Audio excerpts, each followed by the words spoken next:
Du mouvement au passage de Rafah, ça ne s'était pas vu depuis 2 ans. Des centaines de camions remplis d'aide humanitaire se positionnent pour entrer dans Gaza. Première devant le poste frontière, ces ambulances en file d'attente pour transférer les blessés graves.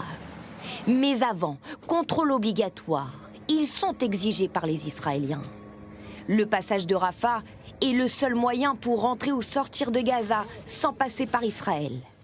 Et c'est la première fois que les Gazaouis sont autorisés à l'emprunter depuis le 7 octobre. En revanche, les conditions sont drastiques. Identification faciale, fouille corporelle et identité vérifiée par le service de renseignement israélien. Des tourniquets électroniques qui pourront être activés à distance, c'est-à-dire qu'Israël, à distance, pourra ouvrir ou bloquer le passage sans que des soldats israéliens se trouvent physiquement sur place. Et pas plus de 200 passages par jour supervisés par l'Union européenne. La priorité, transporter 200 Gazaouis blessés qui nécessitent une opération d'urgence à l'étranger. C'est le cas de Rima. Sa famille attend la réouverture de la frontière depuis 5 mois.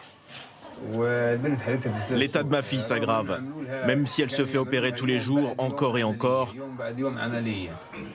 ses jambes ne réagissent plus. Elle a perdu toute mobilité.